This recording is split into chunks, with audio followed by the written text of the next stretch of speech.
Et à la Bezrat Hashem, je voudrais dédier le shiur d'aujourd'hui. J'ai lancé le direct, messieurs, dames. On lance le cours. Le shiur de ce soir, je voudrais le dédier à la réussite de ma sœur, Sarah Ahmona Maden Matrivka, et de mon beau-frère Shimon Ben Meir, Bezrat Hashem, pour leur déménagement. Bezrat Hashem, que Meshane Makom, Meshane Mazal, que Bezrat Hashem, ils aient vraiment de la réussite dans tout ce qu'ils font. Bezrat Hashem, Amen. On va aussi dédier ce cours, mesdames, s'il vous plaît. On a commencé, on est en direct. On va dédier ce cours aussi pour la refoua shelema de tous les malades d'Israël, de tous nos proches, que Akadosh Baruch Hu leur donne une bonne santé, une longue vie, amen. On va aussi dédier le cours, malheureusement, pour les 6 personnes qui sont tombées aujourd'hui à l'attentat de Jérusalem, et à tous les blessés de l'attentat de Jérusalem aussi, que Akadosh Baruch Hu leur donne une grande refoua shelema, et pour les personnes qui nous ont quittés, que Akadosh Baruch Hu, ils vengent leur sang, amen, qui n'est ratson. Et les soldats aussi à la mémoire des soldats, Bezrat Hashem, que Akadosh Baruch Hu, ils vengent leur sang, et bien sûr, à la mémoire de ma maman, Rivka Bat Rachmona. Vous inquiétez pas, on a déjà fait les Nigushma de ton père, on a déjà fait les Refoua Shelema pour tout le monde, ne vous inquiétez pas, on n'oublie personne, Bezrat Hashem. Alors, une fois n'est pas coutume, je voudrais commencer le cours par une histoire, une petite histoire. Un jour, Rabbi Elazar, fils de Rabbi Shimon Bar Yochai, il était sur la route, monter son âne, et il était en train de rentrer chez lui. Et puis, il était très heureux. Pourquoi? Parce qu'il avait appris beaucoup de Torah. Une bonne refoua shelema pour Norbert Bezrat Hashem. Il est allé de l'autre côté, en direct. Et il y a un type qui est arrivé devant lui, et il lui a dit, bonjour Rabbi, comment vas-tu? Alors Rabbi Elazar, il a regardé, il lui a dit, oh là là, mon Dieu, est-ce que tu es laid? Il faut savoir que l'histoire nous raconte que ce type, il était extrêmement moche. Alors, le type moche, il lui a dit, va donc dire à l'artisan qui m'a créé, comme il est laid, comme elle est laide ta création. Alors, quand il a entendu ça, Rabbi Elazar, il est descendu de son âne, il s'est prosterné devant l'homme, il lui a demandé, Mechila, de l'avoir ainsi traité. Alors, il lui a dit, je te pardonnerai seulement quand tu iras dire à l'artisan comme il est laid l'objet que tu as créé, la personne quoi. Et alors, qu'est-ce qui s'est passé? Rabbi Elazar, quand il a compris sa faute, il a suivi l'homme en derrière, comme s'il faisait preuve. Mettez-vous en vibreur, s'il vous plaît, parce qu'il n'y a pas de son. Il était derrière lui, il l'a suivi tout le long du chemin jusqu'à qu'ils arrivent dans une ville. Tous les gens de la ville, ils sont arrivés, ils sont sortis à la rencontre de Rabbi Elazar. Il dit, Rabbi, Kodesh Kodashim, Ateret Rochenou, la couronne de nos têtes, et ils sont venus, ils l'ont accueilli. Alors cet homme, il a dit, mais qui vous appelez Rabbi? Il a dit, celui-là qui est derrière toi. Alors il lui a dit, pourvu qu'il n'y en ait pas beaucoup comme lui en Israël. Alors les gens étaient estomaqués, ils lui ont dit, pourquoi tu dis ça?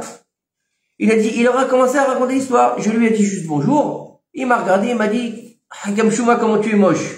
Ça se fait pas. C'est une offense. Alors il a dit, alors peut-être que c'est vrai ce que tu dis, mais pardonne-lui pour toute sa Torah. Alors il lui a dit, je pardonne seulement si il apprend de ses actes et il ne recommencera plus. Alors Rabbi Elazar, il est rentré et il a dit, et si mes souvenirs sont bons, il a dit dans le Beth Midrash, il faut être flexible comme le roseau et pas dur comme le fer. D'accord? C'est-à-dire que faut apprendre la souplesse. Alors pourquoi je vous parle de ça ce soir? Quel rapport avec ce soir et la beauté ou lequel fait d'être moche? Alors bien sûr, j'avais lu une explication dans le Bet Sur Yaroum, dans la Chassidoute, qui disait que en fait, Rabbi Elazar, quand il lui a dit qu'est-ce que tu es moche, il parlait pas de sa face, il parlait de son intériorité. C'était un homme qui était rempli de Averot. Il lui a dit, tu es moche à l'intérieur, ton intériorité elle est pourrie. Tu es quelqu'un qui rejette qui dégage de la laideur par rapport à la Torah, par rapport à ton intériorité. Et donc, mais ça c'est encore une autre explication. En tout cas, faut savoir que, pourquoi je vous parle de ça? Parce que on arrive bientôt, si Dieu veut, à Rosh Hashanah et Yom Kippourim, et on va demander pardon. Pardon, j'ai péché, j'ai fauté. Combien de slichot? 6 fois les slichot on fait à Yom Kippourim. Je vous parle juste la journée, hein. Le soir encore une fois. On fait les slichot, pardonne-nous, d'accord? Parce que je sais pas si vous avez fait attention, toutes les slichot c'est au pluriel. Pardonne-nous, on a péché, on a fauté, on a mal parlé. Bref, Une grande réfoua chez les mains aussi, Marilyn. Donc on va faire que des slichot, on demande pardon. Mais on a oublié quelque chose. C'est que les fautes entre l'homme et Dieu, elles sont pardonnées à Yom Kippourim. Mais les fautes entre l'homme et son prochain, si t'as pas demandé pardon, si t'as pas fait la paix, ou alors ça ne sert à rien. Tu peux faire 1000 kippour, ça ne servira à rien. Alors il faut savoir que, non, il faut demander, si t'as demandé 3 fois pardon et qu'il veut pas, c'est plus de ton ressort. D'accord? Maintenant, il faut savoir 3 fois. Mais si c'est, après, il y a des consultations. S'il y a des problèmes, faut voir un rave. D'accord? Maintenant, on parle pas de quelqu'un qui est toxique, qui te fait du mal, et on parle pas de ça. On parle de gens normaux, on parle de disputes de famille, parce que un jour, elle t'a assis à côté de ta frère pendant le mariage de ta cousine. Et toi, tu dis, je voulais pas être à côté de ta frère, je voulais être à côté de ma cousine, et vous avez fait, la mort. On parle pas de ça. D'accord? On parle de ça. On parle pas de choses problématiques, graves, de choses, comment dire, de vices ou de toxicité. On parle pas de ça. D'accord? On parle de disputes débiles comme tout le monde a avec son frère, avec sa cousine, avec son... D'accord? On parle de ça. En tout cas, les sages nous disent que faut savoir une chose, que lorsqu'on n'aime pas notre prochain, Akadosh Baruch Hu ne nous aime pas. Il faut savoir que le fait de ne pas aimer son prochain, c'est quelque chose qui est personnel et c'est quelque chose qui est dans notre cœur. Et c'est une avéra qui est dans notre cœur. Personne ne peut savoir si tu aimes quelqu'un ou pas. D'accord? Il y a quelqu'un en face de toi. Tu peux être très hypocrite. Il y en a qui jouent très bien la comédie. Tu peux lui dire, mon ami, je t'aime, comment ça va ta femme, tes enfants? Et la seule chose que tu es en train de penser, c'est quand est-ce qu'il crève. Oui ou non? Ça arrive. Malheureusement. Mais en tout cas, faut savoir que, vous savez, le premier temple, il a été détruit par des avérotes qui étaient dévoilées. On voyait au grand jour la Avodazara. Les gens ne se cachaient pas, ils n'avaient pas honte de faire de la Avodazara. Les gens allaient faire de l'idolâtrie devant tout le monde. La débauche, devant tout le monde. Ils n'avaient pas peur d'aller draguer une femme mariée. Il n'y avait pas de honte, il n'y avait pas de... On se restreignait pas à l'époque. Et la troisième chose, c'était le meurtre. On tuait pour un rien à l'époque du premier temple. Et le temple a été détruit, mais 70 années après, alors que c'était 3 fautes très graves, il a été reconstruit. Comme on a pu, c'est vrai, mais il a été reconstruit. On est revenu de l'exil. On est revenu de l'exil. C'est ça le plus important. Le plus important, c'est pas que le temple a été reconstruit, c'est qu'on soit revenu de l'exil. Parce qu'à partir du moment où on revient sur notre terre, on remet déjà en place le royaume d'Israël. Quand on n'est pas là, on peut rien faire. Tu peux construire autant de Beth Amikdash que tu veux. Si le peuple n'est pas sur sa terre, ça ne sert absolument à rien. Donc ça veut dire quoi? On est revenu après 70 ans. Le deuxième temple, à l'extérieur, ce qu'on entendait, c'était tous ces Talmidei Chachamim. Tous des gens qui étudiaient la Torah, les mitzvot, les maasim tovim. Mais dans leur cœur, personne ne le savait. De la haine gratuite. Et la haine gratuite, ça fait plus de 2000 ans qu'on en subit les conséquences. Plus de 2000 ans qu'on subit les conséquences de cette haine gratuite. Ça fait 2000 ans que Dieu te dit, si tu n'aimes pas mon peuple, je ne peux pas t'aimer. Ça veut dire quoi? Les sages nous disent que lorsque tu vas arriver à Rosh Hashanah et Yom Kippourim, tu vas être jugé correctement. Mais si toi t'aimes personne, comment tu vas être jugé correctement? C'est pas possible. Comme la Shunamite. Qu'est-ce qu'elle a dit la Shunamite? Elle a dit à Elisha Navi, on l'a vu Shabbat, pour ceux qui étaient là au cours. Non, personne n'était là. Personne ici en tout cas. Si toi t'étais là, tu l'as entendu? Il a dit à la Shunamite, il lui a dit, je vais te bénir ma fille, pour l'hospitalité que tu me fais. Il lui a dit, donne-moi une bonne bracha, elle était stérile. Elle aurait dû demander un enfant. Elle lui a dit que ma part soit mélangée à celle de mon peuple. On était veille de Rosh Hashanah, elle dit, je vais être jugé avec mon peuple. C'est ça qu'elle lui a dit, la Shunamite. Je ne veux pas de distinction. Je veux faire partie du peuple d'Israël. Quand l'Israël a rêvé Zélazé, on est tous soudés les uns aux autres. On est tous responsables les uns des autres. Et Dieu, il te dit, si tu n'aimes pas tes frères, moi, je te déteste. La sinatrinam que tu as, elle a comment dire, un écho dans le ciel. Dieu peut pas t'aimer. Quelqu'un, il peut étudier la Torah toute la journée. S'il a de la sinatrinam, Dieu, il l'aime pas. Toute sa Torah ne vaut rien du tout. Zéro. Walou. Il peut faire le chasse en boucle. Ça ne sert absolument à rien. Pourquoi? Parce qu'il n'aime pas ses semblables. Le plus grand défi aujourd'hui de notre époque, c'est ça. Transformer la haine gratuite en amour gratuit. Attention. On n'est pas des bisounours. On peut pas aimer tout le monde. C'est pas possible. On peut pas. Mais au moins respecter. Au moins être ce que, comme il dit Shabbat aussi, être ce qu'il a dit Rabbi Ishmael Kohen Gadol, Akadosh Baruch Hu. Rabbi Ishmael Kohen Gadol, on dit de lui, Kodesh Kodashim. Il avait un visage qui ressemblait à un ange. Un ange. C'est le point que Dieu a failli refaire venir le monde dans le Tohu Vavohu à cause de lui, à l'époque des 10 martyrs de la foi. Rabbi Ishmael Kohen Gadol, il était tellement grand que lui, il est monté pour vérifier si elle était validée le décret des 10 martyrs de la foi. D'accord? Il est monté au ciel, il a vu l'ange Gabriel là-bas et c'est lui qui lui a parlé. Il était vivant, il n'était pas mort. Hein. Imaginez le niveau. Hein. Et un jour, il était dans le Kodesh HaKodashim, dans le Saint des Saints. Vous savez, c'est où le Saint des Saints? L'endroit où il y avait les Louchot Abérit, où le Kohen Gadol pouvait rentrer une fois par an à Yom Kippourim. Un jour, il était dedans. Dieu lui est apparu. La présence divine, elle est apparue. Et vous savez ce qui s'est passé? La présence divine a demandé à Rabbi Ishmael ben Elisha, mon fils, bénis-moi. Dieu, il a demandé à un homme de le bénir. C'est quoi ce délire? Et Rabbi Ishmael ben Elisha, il a demandé quelque chose de fondamental à Dieu. Il lui a dit, j'espère que ton jugement il sera de miséricorde et que tu nous jugeras l'ifne meshurat adin. L'ifne meshurat adin, c'est quoi? Ça veut dire en dessous du din. Ça veut dire quoi en dessous du din? Ça veut dire que il y a un din, c'est vrai. On doit recevoir. D'ailleurs, on est dans une période de din énorme aujourd'hui. Regardez ce qui se passe aujourd'hui. Vous croyez que ça se passe pourquoi? Parce que nous avons la miséricorde? Non. Ça fait depuis début du mois qu'on n'arrête pas de dire tous les jours, Melech, le Shabbat qui s'éracham, mais je t'en supplie, change de chaise, mets-toi sur ton trône de miséricorde. Mais de l'autre côté, on va continuer à faire des choses contre Dieu. Donc malheureusement, c'est compliqué. À Kadosh Baruch Hu, on est dans une période de din. Il faut savoir qu'avant l'avènement du Mashiach, ce sera la plus grosse période de din que le monde il ait connue. Pourquoi? Parce qu'il faudra faire payer. Après, c'est une histoire de Gilgoul, on va pas rentrer là-dedans ce soir. En tout cas, c'est très dur et c'est profond. Mais il faut comprendre que c'est, comme on l'a déjà expliqué, c'est les dernières contractions avant l'accouchement qui sont les plus violentes. D'accord? Donc forcément, il y a des choses qui se passent. Très dures. Et donc il lui a dit, Livni Meshurat Adin, je t'en prie, même si on est chayav par le djinn, c'est-à-dire qu'on doit prendre un coup. D'accord? T'as brûlé un feu, il y avait un flic. D'accord? Tu payes. Et là on va dire au flic, je t'en supplie. C'est vrai, j'ai fait une infraction.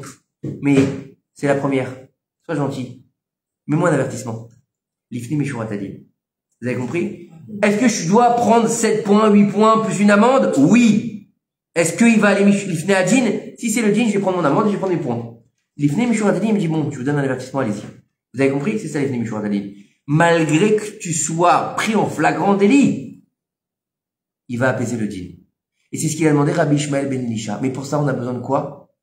Ve'afta l'eracha kamocha. Et ça, c'est le secret de la fin de la galoute. Tu aimeras ton prochain comme toi-même.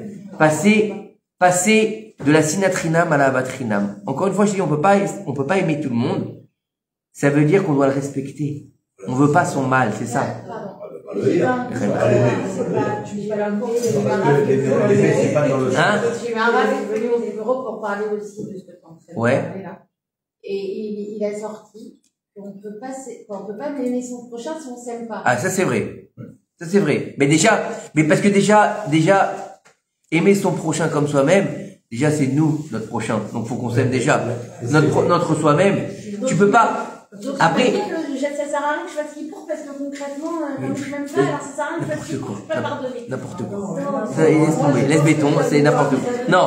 Non. Ça veut dire, ce qu'il faut comprendre, Déborah, c'est qu'à la base, il faut s'aimer. Il faut s'aimer. Maintenant, c'est vrai que dans notre génération, il y a un problème, c'est que beaucoup de gens ne s'aiment pas. Ne s'aiment pas. C'est un travail. Encore une fois, il n'y a rien de facile. Mais non, dans le service divin, c'est un travail. C'est au-delà de ça. C'est parce que c'est très mal traduit. Ve'afta l'eracha kamocha, c'est pas tu aimeras ton prochain comme toi-même. Je vous ai déjà dit, à partir du moment où tu traduis, c'est déjà erroné. Quand tu fais ve'afta l'eracha, c'est toi. C'est toi que tu dois aimer. Kamocha, comme toi-même. Donc d'abord, tu dois t'aimer à toi, avant d'aimer les autres. C'est un miroir. T'as un miroir. On revient sur l'histoire au début. Ne pas s'aimer, ça veut dire qu'Hachem il a mal fait les choses. Non. Non, pas si. Encore une fois, non. L'histoire que t'as dit. Mais encore une fois, ce qu'il faut comprendre, c'est que, justement, ça c'est le travail du Yetzer Hara. Le Yetzer Hara, il va faire en sorte que tu t'aimes pas. Il va faire en sorte que tu vas tomber dans le problème de notre génération, la dépression. Et donc il va utiliser le problème de la génération à chaque fois. Chaque génération, elle a eu son problème. Mais en tout cas, il faut comprendre une chose aujourd'hui. C'est que, il y a que par cette ardoute d'amour gratuit qu'on va réussir à sortir la tête de l'eau. C'est comme on l'a vu au début du 7 octobre. Et ça, c'est vraiment la sirène d'alarme. La sonnette d'alarme, parce que c'est nécessaire aujourd'hui. C'est nécessaire d'aller chercher au plus profond de nous, déjà d'aller savoir qui on est. Et après de pouvoir s'aimer et ensuite pouvoir aimer les autres. C'est tout un travail à mettre en place. C'est très dur, hein. Attention, c'est très dur. Mais c'est tout le but de la création du monde. Comme j'ai écouté aujourd'hui un cours du Rav Yoel Ben Harouche, sur les 72 noms, il explique là-bas le Inyan de la Torah, c'est l'ADN de la vie. Mais la Torah, le problème qu'il y a, nous on l'a relégué à quoi? Un Sefer. Ah, c'est quoi la Torah pour vous? C'est dans l'armoire, là-bas, il y a un rouleau, ça s'appelle la Torah. Non. Avant d'être un rouleau, d'accord, c'est l'ADN de vie. C'est la Torah de chacun d'entre nous. Donc ça veut dire que chacun de nous, il a une Torah. La Torah de l'homme, la Torah de l'animal, la Torah du végétal, la Torah du monde. Donc ça veut dire que on est dans cet ADN particulier où on doit trouver qui on est et quelle est notre Torah en fait. Et même quand on dit, j'ai posé un jour la question, on a dit, quand on fait la présentation de Torah le Shabbat, on fait comme ça pour regarder, on regarde quoi? En réalité, on doit chercher. On doit chercher son propre nom. Effectivement. On est dans. Mais on est partout. Non, mais c'est ça l'explication. Bien sûr. Parce qu'on regarder comme ça. Ça veut dire, je vais me chercher dans la Torah. Mais parce qu'on fait partie de la création. Parce qu'on n'est pas dans un livre. Non, voilà. C'est ça le problème. On a galvaudé le peuple d'Israël et la Torah à un livre. Non, le livre, c'est la mise en place de cet ADN de vie. Mais encore une fois, c'est encore autre chose. On ne veut pas développer trop ça ce soir. En tout cas, il faut comprendre que faut aller chercher et revenir au plus haut point qui s'appelle le mi. C'est quoi le mi? C'est mi-ani. C'est moi. C'est moi. C'est de savoir que on va définir où est-ce qu'on va. Ça va pas? Ah d'accord, ok. Vous comprenez donc, Bezrat Hashem, de comprendre par là qu'il est important de réussir à aller chercher au fond de soi pour pouvoir aimer les autres, Bezrat Hashem. Maintenant, hein? Oui, c'est un sujet très complexe. En tout cas, pour la suite du programme, je vous ai réservé encore une petite, je vous ai pas demandé votre avis cette fois-ci. Eh ben, c'est normal, parce que vous m'avez fatigué la semaine dernière. En tout cas, je me suis posé une question. Je me suis posé une question. La vérité, je me suis posé une question. Je me suis dit, mais, pourquoi il n'y a pas beaucoup de monde à mes cours? Je me suis posé cette question. Mais non, je me suis posé cette question. Je me suis posé, écoutez, laissez-moi finir jusqu'au bout. Et j'ai eu ma réponse en disant, j'ai fait le bilan calmement, comme disait la chanson, d'accord? Et c'est vrai que Baruch Hashem, on n'a jamais eu des 50 personnes, 60 personnes, on est d'accord? Le cours du lundi ou du mardi à l'époque, c'est pas ça. On avait quand même du monde. Non! Ça a jamais été, oui, mais on avait des belles tables, tu veux dire. Baruch Hashem. Alors, je me suis posé la question, et j'ai eu la réponse hier. Hier soir, j'étais à la synagogue, entre Mincha Ravit, ils ont fait un shiur Torah. Maintenant, le Rav est parti, ils ont amené quelqu'un pour donner des cours à sa place. Et le Rav qui vient lui donner le cours, maintenant, c'est un Talmid Chacham, d'une envergure, exceptionnelle. D'accord? Quelqu'un d'une anava particulière, un Israélien, d'accord? Et, donc, il donne dans la grande synagogue, vous savez où, tous où aller, là, à Oel Chaz Avraham. Donc, vous avez vu là-bas, en général, c'est des gens un peu comme nous, quoi. Et il a décidé de faire une étude sur le kuzari. Alors, pour ceux qui connaissent pas le kuzari, c'est pas une recette chinoise. Le kuzari, c'est le livre de Rabbi Yehuda Levi. Et là-bas, c'est toute une histoire sur la Emouna. Alors, c'est très compliqué. C'est un Inyan, je vous le fais rapide, hein, le roi des Khazars, d'accord? Il est pas juif, mais il a fait un rêve. Et dans son rêve, il voit qu'en fait, ces maasim ne sont pas acceptés par le ciel, mais que sa marchava, elle est acceptée par le ciel. Et en fait, il veut des réponses. Alors qu'est-ce qu'il va faire ce roi? Il va faire venir différentes religions, on va dire. Il va faire venir un philosophe, il va faire venir un imam, il va faire venir un curé, et il va finir par un rabbin. Et là, ils vont lui définir à chaque fois la relation que l'homme a à Dieu. D'accord? Et à la fin, bien sûr, c'est le Rav qui reprend. Et là, il va remettre en cause tout ce que lui ont dit les autres, en fait. C'est tout un inyan de Emouna avec beaucoup de philosophie. D'accord? Et il va choisir le rabbin. Il y en a qui disent il va même se convertir au judaïsme. Il y en a qui disent que cette histoire a vraiment existé. D'autres qui disent qu'elle n'a pas vraiment existé. Que c'est Moussari comme ça. C'est pas le problème. Et maintenant, le Rav, quand il explique là, il rentre dans des domaines un peu particuliers. Il y a de la philosophie, il y a des mathématiques. C'est assez niveau, d'accord? Et ce soir, il a continué. Et ce soir, j'ai entendu dire, c'est un niveau qui est trop haut pour le public. C'est pas au public de se mettre au niveau du Rav, c'est au Rav de se mettre au niveau du public. Et là, je dis, Zénachron, mais si on veut évoluer, il faut un peu aller dans l'étude un peu plus profonde. Si tu restes toujours, alors hier il y avait un Rav juste à côté, c'était une Askara, donc lui il a fait le cours de Kuzara, après l'autre il a fait un cours, oui on arrive, alors le deuxième Rav qui est en train de grogner, qui est en train de, comment ça s'appelle, il y avait le Rav qui faisait le cours, et il y avait un autre Rav qui était assis, et pendant que le Rav parlait pendant une demi-heure, il était en train de marmonner, oh c'est trop compliqué, oui c'est pas bien, oui, Rosh Hashanah, Teshuvah, le Rav il a fini, ils lui ont donné la parole parce que c'est un ami de quelqu'un, ils lui ont dit, et là il a commencé, oui, alors vous savez, dans 2 semaines c'est Rosh Hashanah, faut s'éveiller à Teshuvah, les Slichot, comme d'habitude quoi.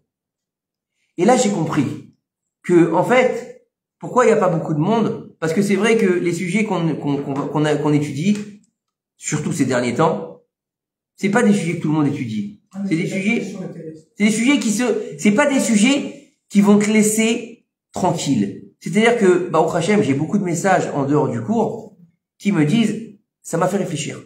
Ça m'a dérangé. C'est pas normal. Pourquoi c'est comme ça? J'arrête pas d'avoir des messages comme ça. C'est qu'il y a quelque chose derrière. Mais si tu vas à un cours, et tu vas entendre ce que tu veux entendre, en fait, ça te sert à quoi? Si toutes les années tu vas entendre, Rosh Hashanah, faut faire tes chouvas. Il faut manger la pomme dans le miel. Oui, Nachon. Mais, t'évolues pas. Alors c'est vrai que, il y a pas beaucoup de monde, mais c'est pas grave. Parce que le but, c'est de faire changer les choses et d'avancer. Et c'est ça, en fait, le but. Parce que si une personne, elle peut changer, eh ben, j'aurais tout gagné. J'aurais tout gagné. Et donc, je préfère peut-être un peu que ça dérange que plein et qu'on ait passé 1 heure ensemble, sympa, il y a des gâteaux et on rentre à la maison. D'accord? Non, mais c'est surtout passionnant, en fait. Bah, tu vois, déjà, ça suffit. Mais là, c'est vrai, je pense qu'on est tous d'accord pour je pense, c'est un avis personnel, je pense qu'à un moment donné, dans l'étude de la Torah, comme il a dit le Rav Yoel Ben Arouche, à un moment donné, il faut rentrer dans les profondeurs de la Torah. Aujourd'hui, il donne un cours sur les 72 noms d'Akadosh Baruch Hu. D'accord? C'est de la Kabbalah, bien sûr. Ok? C'est un cours assez, d'accord? Et il a expliqué qu'aujourd'hui, on peut plus étudier la Torah comme avant, c'est fini. C'est fini. Parce que si on veut vivre le dévoilement du Mashiach correctement, on est obligé de rentrer dans les profondeurs de la Torah. Si tu restes à la surface, tu pourras pas comprendre les choses. Parce que tu vas lire quoi? Tu vas rester sur le pshat. Oui, mais le problème, c'est que les 3/4 des cours qui se donnent, c'est du pshat. On ne trouve pas beaucoup de cours. Oui, non, je veux dire. Non, mais je veux dire que. C'est pour ça qu'il faut changer. C'est que nous, quand on va des fois à certains cours, moi, je vais dire à ma fin droit là devant tout le monde. Ne donne pas de nom. Non, je vais pas donner de nom. D'accord. Je m'ennuie. Ben voilà. J'ai appris ça de quand t'étais petit, quand t'étais gosse. Mais voilà, c'est ce que je dis. Tu pourrais pas faire venir à Constantine. Si on l'a fait venir et on fait les Hachem. Il faut avoir plusieurs niveaux. Alors, en tout cas, ce que je veux dire, c'est que ce cours des 70 ans, il explique une chose. Il explique une chose simple. C'est que, par exemple, il va dire que toute la Torah, c'est que des combinaisons de noms divins. Et que dans cette combinaison, Dieu va faire en sorte qu'on va pouvoir lire une histoire. Mais en fin de compte, c'est pas une histoire. C'est juste des combinaisons de noms divins. Vous comprenez? Et que en fait, il faut savoir lire entre les lignes, d'arriver, il a dit, il faut presque arriver au niveau, ça je l'avais déjà dit, d'arriver presque au niveau de quoi? De lire le blanc entre le noir, et pas le noir sur le blanc. Nous on lit quoi? On lit Sefer Torah, comment on lit? On lit le noir sur le blanc. Il a dit, il faut lire le blanc entre le noir. Le blanc qu'on doit lire dans un Sefer Torah que le noir. T'as tout compris. Donc c'est ça, d'aller dans la profondeur. Mais si tout le temps tu vas, Rosh Hashanah, vous avez remarqué, cette année on n'a pas fait de cours sur Rosh Hashanah. Pourtant c'est dans 2 semaines. Combien on va dire faut faire teshuva? Combien on va dire ça? La teshuva, je l'ai réservée au cours que je vais faire dimanche prochain à Yerushalayim. D'accord? C'est un autre public, des gens qui suivent pas le cours en général avec moi depuis quelques années. Donc c'est pas grave. D'accord? Bon, pour ceux qui n'ont pas écouté, tout le monde peut l'écouter. C'est pas le problème. Mais d'arriver à des sujets tels que le Erev Rav, ou comment dire, les convertis, ou bien, tout ce qu'on a vu dernièrement, ça éveille la Neshama, je pense. Et c'est ça qu'on a besoin, d'avoir un réveil de la Neshama. Pas par moi, parce que le livre, c'est pas moi qui l'écris, hein. J'ai quand même l'humilité de me remettre à ma place, hein. C'est pas moi qui écris ce livre. Mais d'aller au-delà d'un petit peu de ce qu'on connaît déjà. D'arriver à sortir de nos sentiers battus, je pense que c'est ça aujourd'hui qu'on doit faire. Et c'est comme ça qu'on doit étudier la Torah. Et le Rav Yoel, Baruch Hashem, je trouve qu'il le fait bien. Et avec une didactique extraordinaire, puisque à la base il parlait pas le français, mais en tout cas il y a quelque chose de fondamental. Et je peux vous assurer que ces 2 cours là, il y a eu que 2 cours hein, sur les 72 noms. Le premier cours, j'en donnerai une partie dimanche si Dieu veut. C'est tellement extraordinaire qu'on peut même pas comprendre le Inyan du nom d'Hachem. Et c'est vraiment puissant. Donc d'arriver à comprendre que on est capable aujourd'hui. On est capable de le faire. Pourquoi? Parce qu'on a évolué. Parce qu'on revient dans la Dor Déa. Le Dor Déa, c'est la génération du savoir. La génération du savoir, on y est aujourd'hui. Aujourd'hui, tout le monde sait, tout le monde connaît, tout le monde peut apprendre. Comment? Eh ben, la pomme qui a été croquée. Apple. Ou bien, comment dire, dans la pensée collective, la faute originelle. La pomme croquée, c'est la faute originelle, qui n'a jamais été une pomme, bien sûr, mais c'est la faute originelle. Vous avez compris? Donc aujourd'hui, elle est mise en avant. Donc ça veut dire qu'aujourd'hui, on est dans la génération du savoir. Donc on peut pas dire que je savais pas, mais on peut pas se limiter à se dire, je vais faire comme l'année dernière. Une pomme dans le miel pour qu'on ait une douce année. Be'ezrat Hashem. Be'ezrat Hashem. En tout cas, on espère avoir une meilleure année. Maintenant, ils vont mettre l'ordinateur, donc tu veux. Tu veux croquer la pomme? En tout cas, je pense que c'est pour ça. Et ça m'a donné du courage pour continuer, en tout cas, voilà. C'est important. Et je pense que c'est important de le partager aussi avec vous. Parce que, comme je l'ai déjà dit, même si moi je donne le cours, mais si vous n'êtes pas là, je fais quoi? Il sert à rien. Nachon? S'il n'y a pas une oreille pour l'entendre, à quoi ça sert ce que je dis? À rien. Donc, Baruch Hashem, je suis très content. Baruch Hashem, depuis maintenant 10 ans passés. Hein, et hier encore. J'ai toujours 10 ans. J'avais des cheveux. Non, j'avais pas de cheveux il y a 10 ans, c'est pas vrai. Non, il y a 10 ans, j'avais pas de cheveux, c'est pas vrai. Depuis qu'on a commencé les cours, j'avais plus. J'aimais avoir des cheveux. D'abord, on a commencé chez moi. Je vous laisse, je me casse. Il y a plus de 10 ans. Baruch Hashem. En tout cas, ce soir, messieurs, dames, vous avez bien fait de venir. Il a pas donné le titre. Parce que le titre du cours, il s'appelle Un oiseau nommé Mashiach. Un oiseau nommé Mashiach. Vous savez que dans la parashat Kitetsé, on a 77 mitzvot. Et dans ces 77 mitzvot, il y en a des vertes et des pas mûres. Hein. Il y a beaucoup de mitzvot très durs, très compliqués. Tous les liens du viol, qui est difficile à accepter dans la Torah, même si on peut pas comprendre tous les tenants et les aboutissants. Il faut étudier pour ça. On va avoir la guerre, on va avoir cette fameuse femme qui est permise et interdite quelque part, on va avoir cet enfant rebelle qui n'a jamais existé, qui n'existera jamais, d'accord? On a quand quelqu'un va faire une maison, mais un parapet, celui qui vient de se marier va pas en guerre, la vigne. Ouf, et pourtant, c'est pas d'actualité, hein. Celui qui se mariait, il va en guerre. Eh oui, non, je sais. Et en tout cas, il a fait Shabbat Khatan. Qui ça? Il a été rappelé. samedi, dimanche, il est Qu'est-ce que vous voulez que je vous dise? Mais le samedi, vous savez bien qu'on va pas, selon les lois de la Torah, malheureusement, mais qu'est-ce que vous voulez faire? Mais il y a des lois qui ne sont pas applicables. J'ai pas dit le contraire. J'ai rien dit. Je vous dis ce qu'il y a dans la paracha, j'ai pas dit ça. C'est qu'on veut pas les appliquer. On veut pas les appliquer, c'est pas pareil. On va zapper, mais quand tu lis on la peut. Torah, tu te dis Taïsta. C'est le contraire qui arrive. Ben oui, malheureusement, parce qu'on n'applique pas la Torah. Alors, on continue. Alors, et il y a une mitzvah qui est très bizarre, qui s'appelle Shiluach Haken. Oui, j'ai parlé d'oiseaux, forcément, on parle de Shiluach Haken. La maman, elle est... Tu vas avoir un nid, il y a des oisillons, il y a des œufs. La maman, hein, pas le papa. Oui. Le soir, ça se passe, tu renvoies la mère, tu prends les œufs, et après tu les remets à leur place. Et fais ça, si Dieu veut, tu auras une longue vie. Génial. C'est super comme mitzvah. À quoi ça sert? Ah, rien. Chasse la mère, fais-lui de la peine, hein. Prends les œufs, elle revient, au moment où elle va pleurer, elle repart, tu remets les œufs, et toi tu vas avoir une longue vie. Génial. Et on nous dit que, Acher, Elisha ben Avouya, c'est une des raisons, cette mitzvah-là, pour laquelle il est devenu hérétique. Il a vu un père et son fils se balader dans la rue, et il lui a dit, papa, il y a un nid là-haut, viens mon fils, je vais te monter, tu vas chasser la mer, tu vas prendre les œufs, et Bezrat Hashem, t'auras une longue vie. Baruch Hashem, le fils, il est monté sur les épaules du père, il a fait ce qu'il fallait, quand il est redescendu, il s'est cassé le cou, il est mort.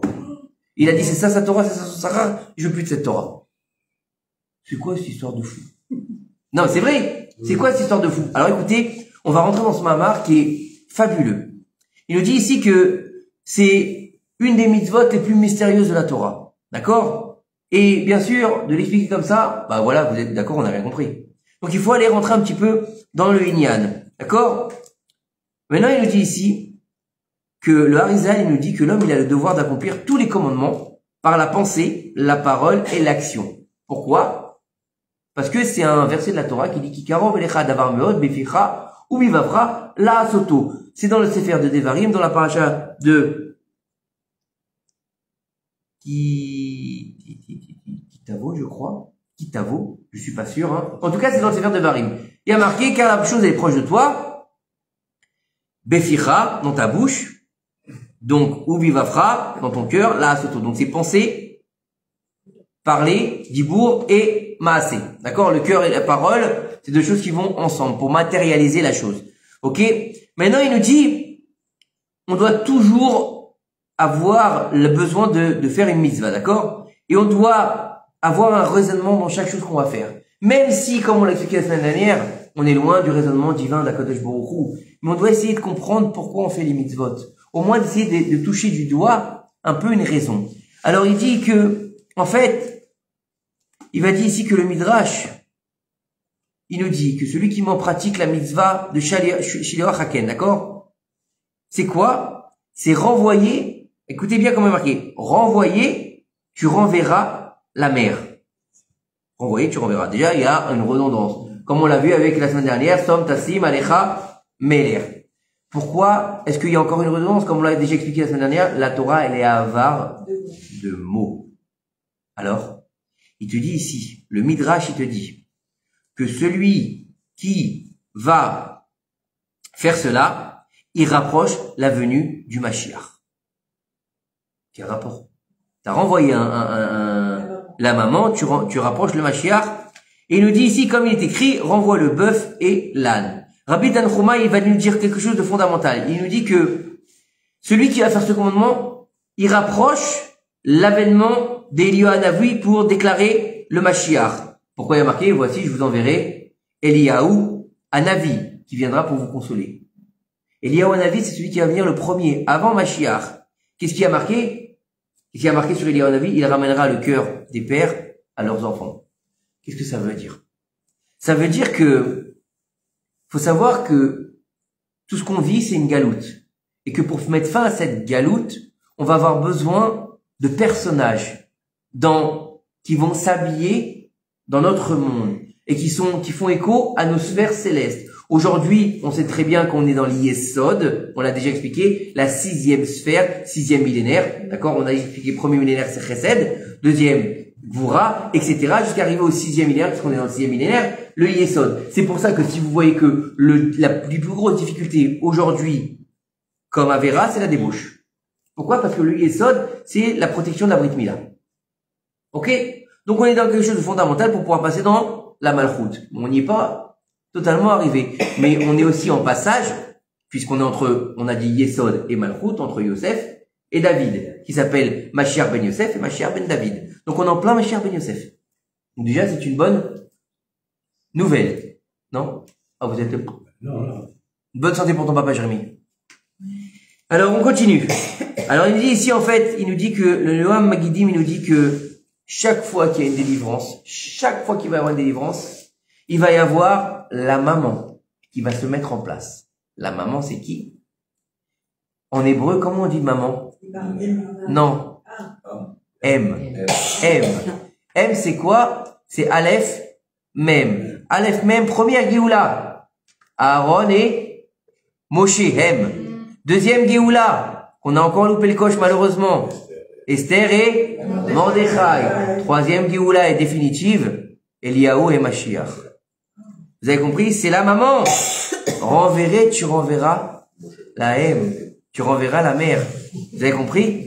Alors, on n'a pas fini. Vous allez voir, c'est formidable. Alors, on est dans Aleph même, cette M, cette maman, on sait pas qui c'est, on sait pas c'est quoi, et on sait pas où on va en fait. On a compris que renvoyer cette fameuse maman dans cette mitzvah de Shiloh Haken, on va rapprocher la Géoula. Comme on l'a déjà expliqué, tant mieux si t'as kiffé le cours du Shalom Bayit, c'est pas moi qui l'ai donné, c'est le Rav Tutu. Super, il m'a dit. On dirait que c'est moi qui l'ai donné. Remettons les choses à leur place.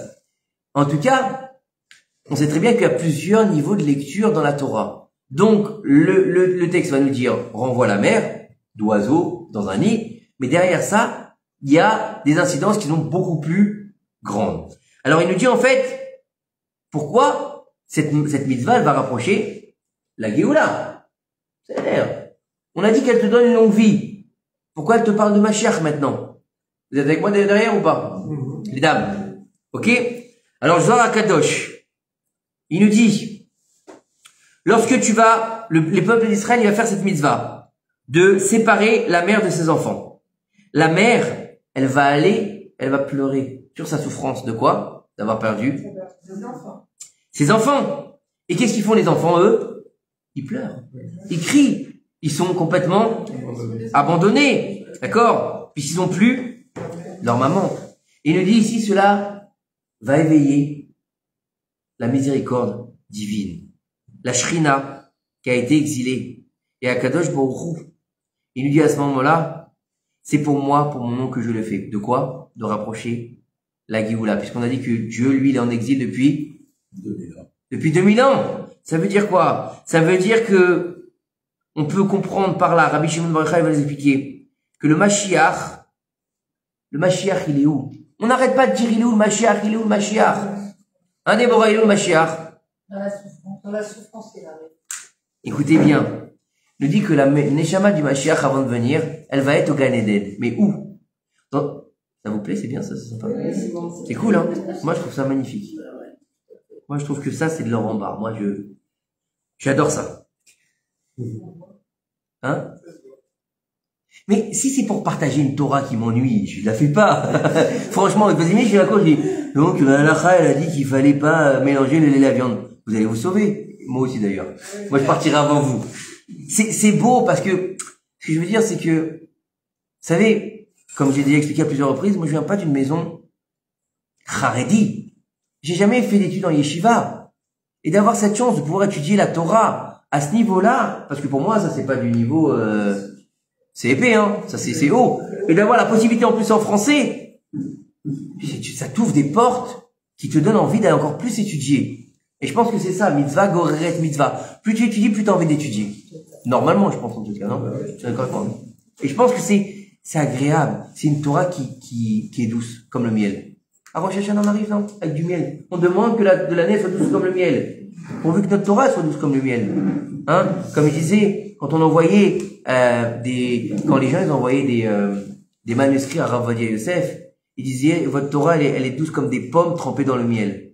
C'est un beau symbole pour le peuple d'Israël, cette fameuse pomme trempée dans le miel. À Rosh Hashanah, pour commencer l'année, douce, Bezrat Hashem. Hein? Vas-y, réveille-toi. Sois réveillé cette année, Bezrat Hashem. Alors il nous dit, pas pour moi, pour elle, moi je m'en fous, moi tu peux dormir autant que tu veux. Moi j'ai pas besoin que tu sois réveillé. C'est ta femme, hein? Ouais. Alors écoutez bien.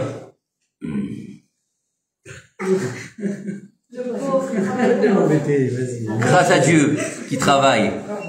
Alors écoutez, il nous dit ici que le Zohar Kadosh, Rabbi Shimon Bar Yochai, pas des moindres, hein, Rabbi Shimon Bar Yochai, Kodesh Kodashim, il va nous dire que la Neshama du Mashiach, elle est dans le Gan Eden. Où ça? Dans un endroit qui s'appelle Ken Sipor.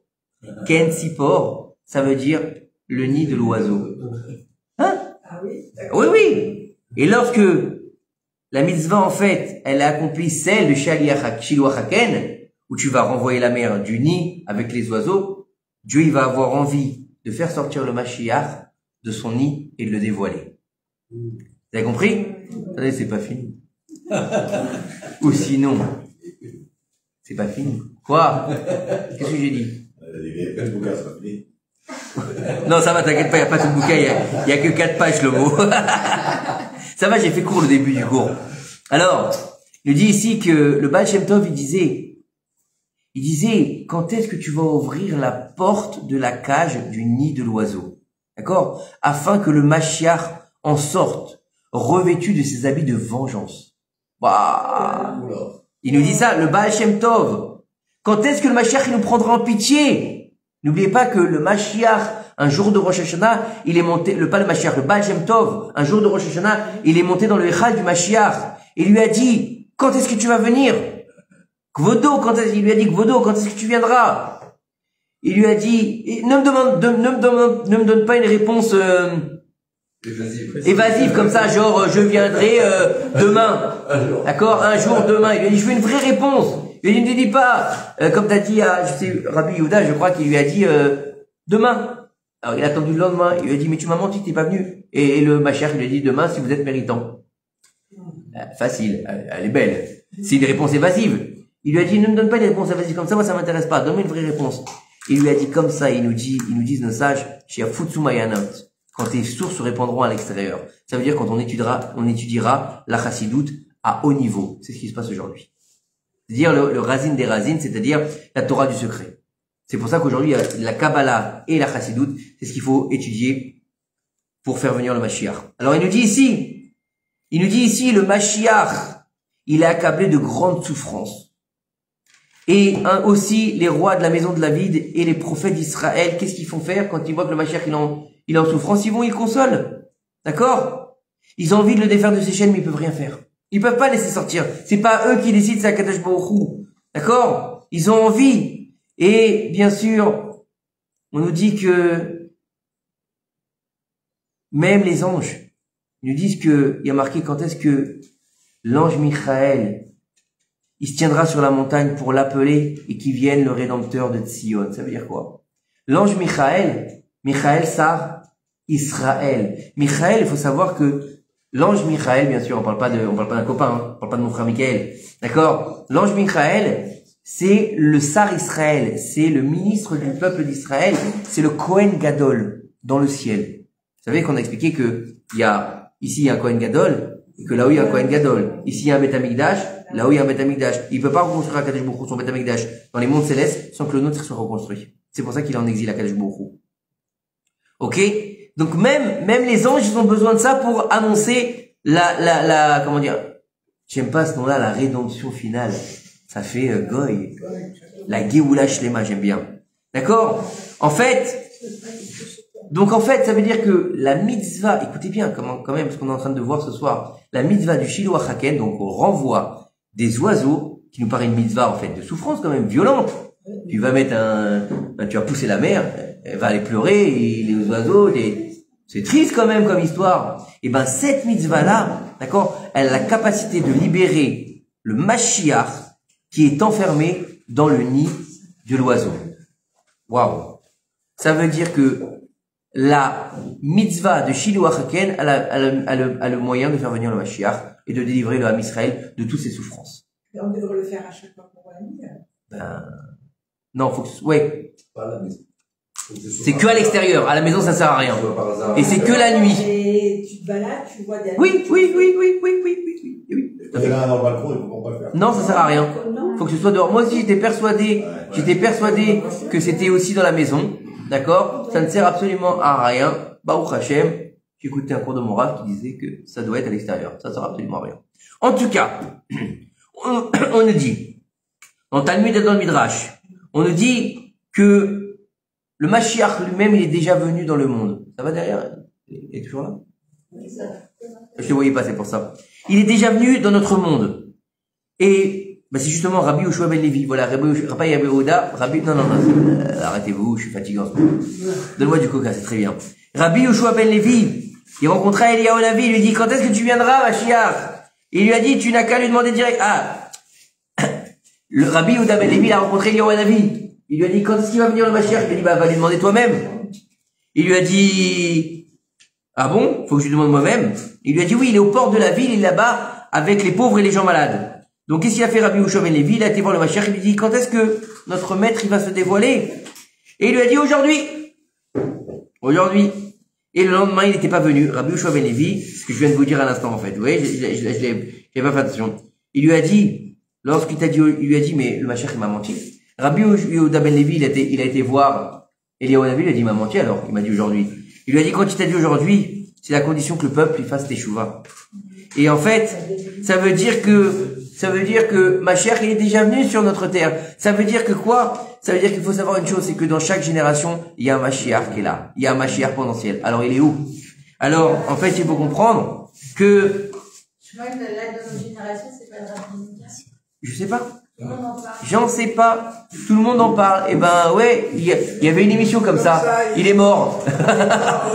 Ouais. Magnéto Serge. Tu connais pas celle-là? Je sais pas c'est qui.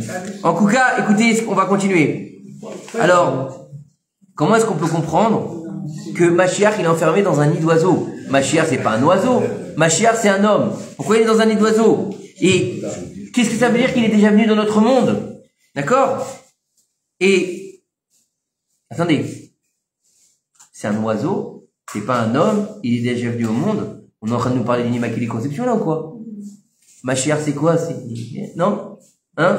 Non, mais vous comprenez que ça peut porter à confusion. Donc ça veut dire qu'on peut se dire Mashiach, c'est une entité qui n'a rien d'un être humain lambda. Et là, on passe dans l'idolâtrie. On passe dans l'idolâtrie. C'est pour ça qu'on continue le Mahar. Alors écoutez, Rabbi Chaim Vital, élève du Hari Akadosh. Rabbi Chaim Vital, le Mahou, c'était, waouh. Faut comprendre que c'est lui qui a mis tous les écrits du Hari Akadosh par écrit. Vous imaginez la capacité intellectuelle qu'il avait. Le Harizal n'a jamais rien écrit. C'est Rabbi Chaim Vital qui écrivait tout. Vous imaginez la capacité qu'il faut avoir pour se rappeler de tout, et correctement bien sûr. Parce que écrire n'importe quoi, c'est donné à tout le monde. Alors il nous dit que, en fait, dans son commentaire dans le Zohar Kadosh, il nous dit, peut-on dire que le Mashiach, il vient pas d'un papa et d'une maman? Est-ce qu'on peut dire ça? Et bien sûr que de dire que le Mashiach ce sera un tzaddik, c'est sûr et certain. Mais il est barour que le Mashiach, il va naître d'un papa et d'une maman, et qui grandira comme un être humain, et que jusqu'au jour où il va se dévoiler par le travail de ces 5 niveaux d'âme. Vous allez voir, c'est extraordinaire parce que on va rapporter ce qui s'est passé avec Moshe Rabbeinu. Et Moshe Rabbeinu était le premier Goël, était le premier Mashiach, et le premier sera le dernier. Vous avez vu une chanson? Les derniers sont les premiers. C'est la même chose. Et qui c'est qui a écrit cette chanson? Un juif! Mais non, c'est pas Céline Dion. Depuis quand Céline Dion elle écrit des chansons? Il est un petit peu juif quand même. Mais bien sûr qu'il est juif. Sa maman elle s'appelait Ruth et son papa il s'appelait Moshe. Je dis pas non, mais il a oublié. Non, personne n'oublie. On n'oublie pas. On se perd un petit peu dans les méandres de l'assimilation. C'est ça la différence. Salut Eric. Bon, on continue? Ça va? On avance ou pas? Alors, il nous dit que par ses actes, il va raffiner ces 5 niveaux qui s'appellent Nefesh, Ruach, Neshama, Chaya, Yechida. Parce que nous, on a l'habitude d'arrêter les choses à Neshama. Mais Chaya et Yechida, c'est 2 niveaux encore plus hauts, c'est au-dessus de la Neshama. Alors, comment expliquer? Nefesh, c'est en nous. C'est quoi? Le foie, l'âme animale. Ruach, la tête, l'esprit. Neshama, autour de nous. Chaya et Yechida, c'est ce qui nous relie au Kisei HaKavod. Akadosh Baruch Hu. Ah, t'es en France? Reviens, Léon. Faut rentrer. Restez pas en galoute. Alors, écoutez. Alors, il nous dit ici, c'est alors que ce jour-là, lorsque sera venu le temps, le moment où il doit se dévoiler, d'accord? La Neshama qui est restée dans le Gan Eden, elle va être attribuée à un homme, un tzaddik. D'accord? Et elle va sortir pour qu'il soit le Mashiach. Et il nous dit, c'est exactement pareil que le parcours de Moshe Rabbeinu. Moshe Rabbeinu, le Mashiach est un adulte, j'en sais rien. Marilyn, je ne sais pas. En tout cas, il faut comprendre que c'est exactement le même parcours que Moshe Rabbeinu. Moshe Rabbeinu, on a dit dans la Torah, il est né d'une maman et d'un papa. Et puis il va grandir. Il va devenir jusqu'à petit à petit, il va devenir un homme jusqu'à qu'il devienne le Goël. D'accord? Il avait quel âge à ce moment-là? 80 ans. Donc de sa naissance jusqu'à 80 ans, il est quoi, Moshe? Il est en devenir. Il n'est pas Goël. Pourtant, il est prophète. Tout le monde le sait. Moshe, il a tué l'Égyptien avec le Shema Meforach. Donc Moshe est prophète. Est-ce qu'il est dévoilé Mashiach? Non. À partir de quel moment il devient Mashiach potentiel? À partir du moment où Dieu, il va s'adresser à lui au buisson ardent. À partir du moment où il devient Mashiach, quand il accepte la proposition de Dieu. Vous voyez la différence? Il est né d'un papa et d'une maman. D'ailleurs, dans la Torah, on va pas le voir tout de suite. On va pas savoir qui sont ses parents. Après, on va le savoir. D'accord? On sait qu'il est mis sur le Nil. Et on sait qu'il va grandir dans la maison de Pharaon. Jusque-là, tout va bien. C'est un enfant comme les autres. On dit bien dans la Torah même qu'elle a dû le prendre et l'amener chez la nourrice. Oui. Donc, concrètement, qu'est-ce qu'il a fait? C'est un bébé. Donc, il va boire. Donc, il a une maman. Il est né par les mêmes voies que tout le monde. D'accord? Il a un papa, parce que sans papa faire une maman, surtout à l'époque, je pense pas qu'il y avait des endroits où on pouvait faire des bébés tout seul, d'accord? Ok? Il a un papa, il a une maman, il a un frère, il a une sœur, Moshe. Elle le met dans le Nil. Il va être pris par Bithia, la fille de Pharaon. Il a la dalle. Le pauvre. Il veut pas téter le sang d'Égyptienne. C'est un bébé. Donc déjà, il a un date qui est pas le même niveau que les autres enfants. Il veut pas téter le sein d'Égyptienne. Pourquoi? C'est Moshe Rabbeinu. Il a une Neshama déjà grande. Mais est-ce qu'il est Mashiach à ce moment-là? Non. Donc il va vivre et il va y aller. À 12 ans, et cette histoire avec le fameux Égyptien. Il est Mashiach? Non, toujours pas. Il s'en va, il va aller, il accouche, etc. Jusqu'à qu'on arrive à la rencontrer. Et encore, c'est même pas marqué dans ça, tout ça dans la Torah. Jusqu'à qu'on arrive à la rencontrer où? À Midian. Chez Yitro. Et là, il est pas encore Mashiach, il est berger. Oui ou non? Oui. À partir du moment où il monte sur le mont Sinaï, il reçoit l'injonction divine après une semaine de lutte contre Akadosh Baruch Hu. C'est une lutte, hein. Faut le savoir, hein. Il s'est battu pour pas être Mashiach. Il voulait pas Moshe. Il voulait que ce soit Aaron, son frère. Il voulait pas. C'est pour ça qu'il n'a pas été Cohen. Et donc, jusque-là, il n'est pas Mashiach. À partir du moment où il l'accepte et qu'il dit à son beau-père, maintenant, je repars en Égypte, là, il devient Mashiach. Oui ou non? Mais il est encore dans le Mashiach qui n'est pas dévoilé. D'accord? À partir du moment où il a accepté, c'est vrai, mais qui c'est Mashiach? Lui et Dieu. À partir de quel moment il devient le Mashiach? Quand il rentre en Égypte. Et qu'il dit au peuple, maintenant, on s'en va. Et oui, que le peuple a accepté. Donc maintenant il est Mashiach. Vous avez compris? Donc c'est un process. Donc c'est exactement la même chose avec le roi Mashiach, ce sera exactement la même chose. Ok? Donc ça veut dire quoi? Ça veut dire que c'est évident que le Mashiach, c'est un être de chair et de sang. C'est pas une immaculée conception puisqu'il n'y a pas d'immaculée conception dans la Torah. À tel point qu'on l'a vu où cette histoire il n'y a pas d'immaculée conception. Dans le Sefer de Bereshit, lorsque la ville de Sodome et les alentours elle est détruite, les filles de Lot pensent que le monde est détruit. Elles vont avoir des rapports incestueux avec leur père et elles vont graver le nom de leurs enfants dans le nom de leur père dans le nom de leurs enfants pour bien montrer qu'il n'y a pas d'immaculée conception. À tel point que il y avait un homme il y a plus de 200 ans à peu près, je sais plus où ça se passe exactement, je crois que c'était au Maroc, qui avait écouté la paracha des filles de Lot et qui les avait insultées tout le Shabbat. Tout le Shabbat, ils les avaient insultées. C'est des traînées, c'est des machins, elles ont couché avec leur père, machin. Elles sont venues le voir en rêve. Elles lui ont dit, sache que si on avait été des traînées, on n'aurait jamais révélé l'acte qu'on a fait avec notre père. C'est une honte pour nous. C'est de l'inceste. On serait resté, on aurait créé une nouvelle religion comme le christianisme. Et on aurait été une immaculée conception. Pour pas justement créer une nouvelle religion, on a gravé notre acte dans le nom de nos enfants. Chez nous, ça n'existe pas. Il n'y a pas une bonne femme qui va se lever un matin qui dit celui-là, on a déjà expliqué, puisqu'on a fait un cours sur lui, vous vous rappelez, c'est un mamzer. Sa mère, elle a trompé son père. Et j'avais étudié il y a quelques années que c'était le jour de Yom Kippour. Ça rase. Eh ouais. Ça rase en quoi? Bah ouais, écoutez, hein. Bon, en tout cas, qu'est-ce qu'il nous dit ici? Que le Mashiach qui va sortir, il va s'éveiller pour sortir du Gan Eden et se rendre sur terre avant de se dévoiler. Où est-ce qu'il va venir? En Galilée. En Galilée, c'est dans le nord. Hein? Pourquoi dans le nord? Je ne sais pas. En tout cas, voilà ce qu'il nous dit ici. Hein? Écoute bien. On nous dit ici on a expliqué qu'il avait 5 niveaux. Au début, il va recevoir ses neshama, il va être en état de somnolence. Et plus il va s'éveiller, et plus la prophétie va se mettre en place. Et plus il va réussir à avoir les 5 niveaux de sa neshama. D'accord? Pourquoi? Parce qu'il faut savoir qu'on est obligé d'avoir un palier pour pouvoir accepter l'autre niveau. Sinon, on va exploser. D'accord? Même lui, il va exploser. D'ailleurs, moi, j'avais étudié l'année dernière qu'il va même devoir mourir. Oui. Le Mashiach. Il va devoir mourir pour pouvoir récupérer sa neshama collective du Ham Israël pour pouvoir faire le travail complet. D'accord? C'est 2 niveaux. C'est-à-dire qu'à un moment, il va se dévoiler, puis il va montrer des choses, puis il va mourir. Mais s'il meurt, moi aussi, on a.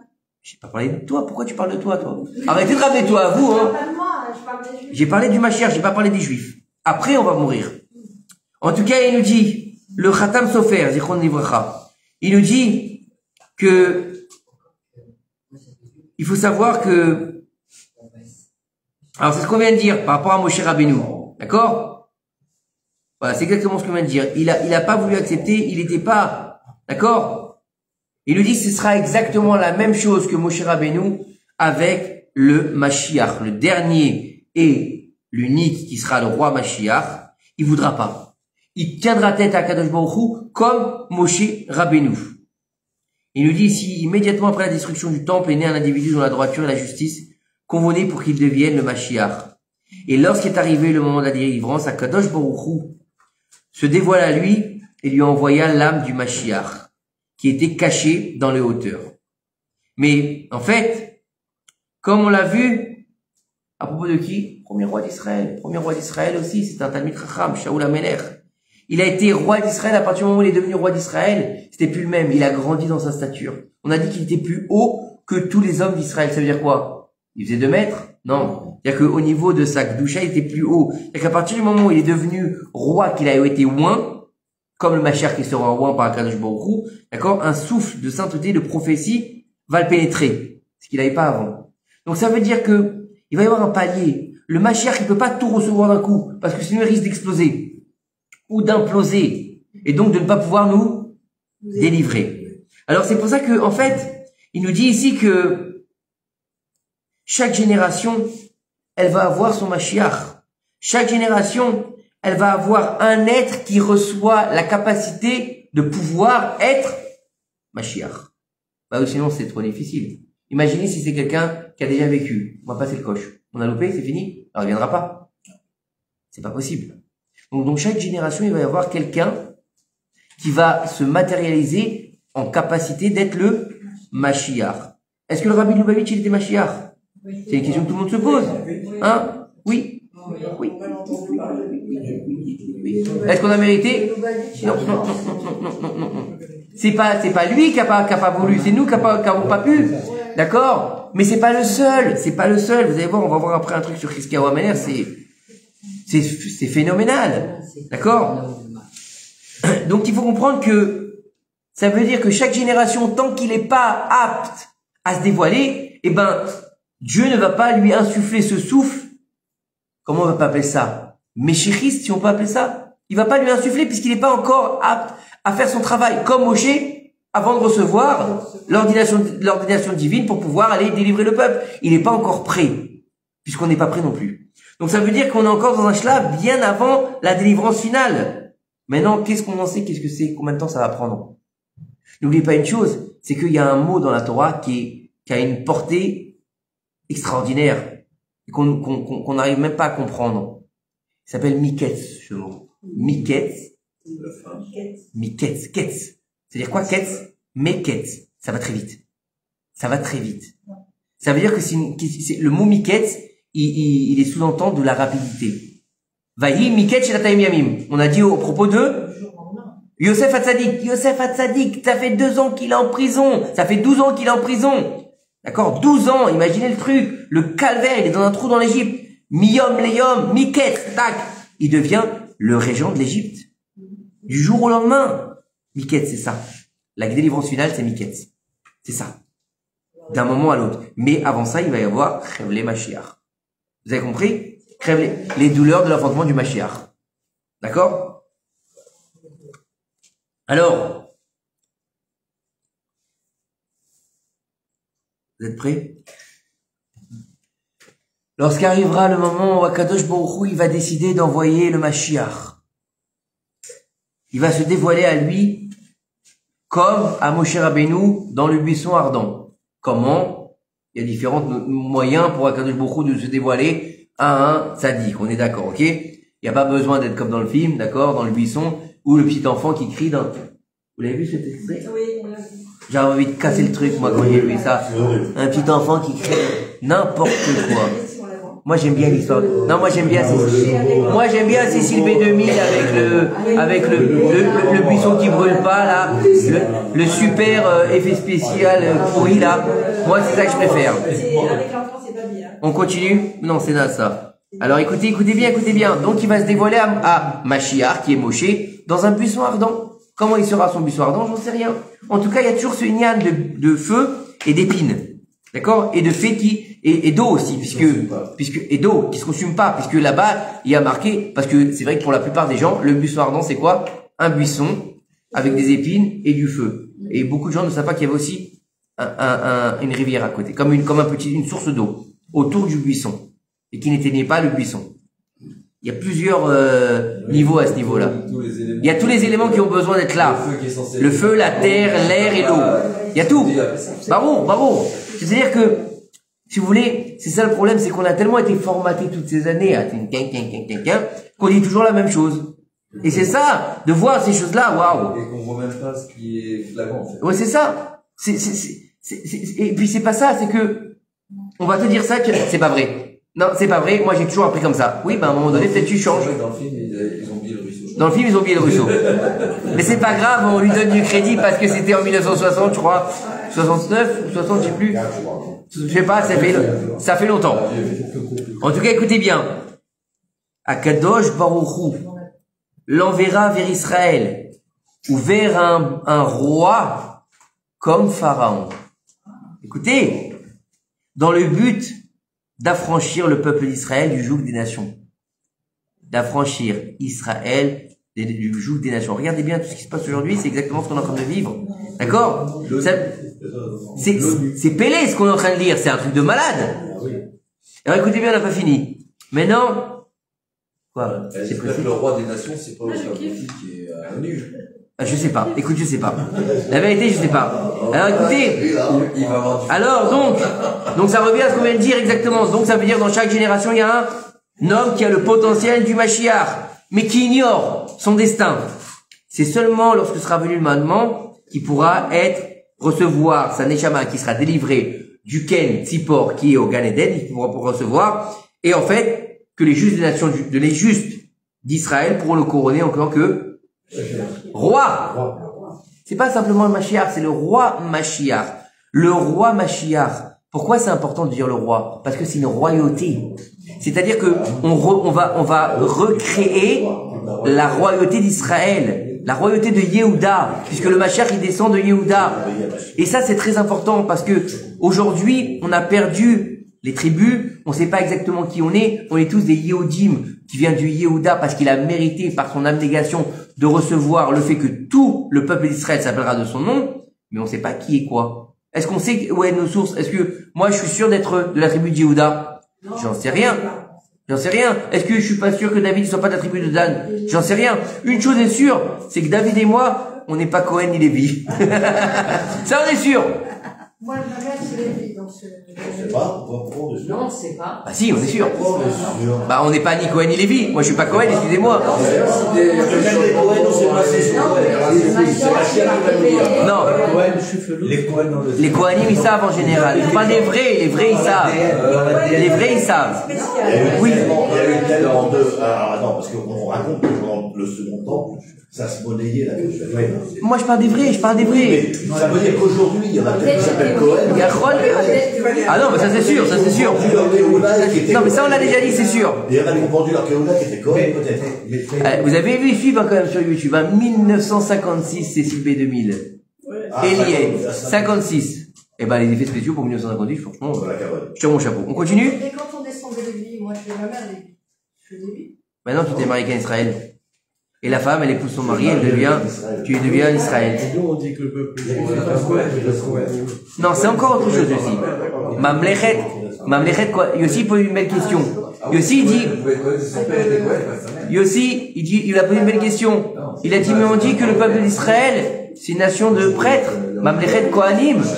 Mamlechet Kohanim, c'est Bafri Tayamim.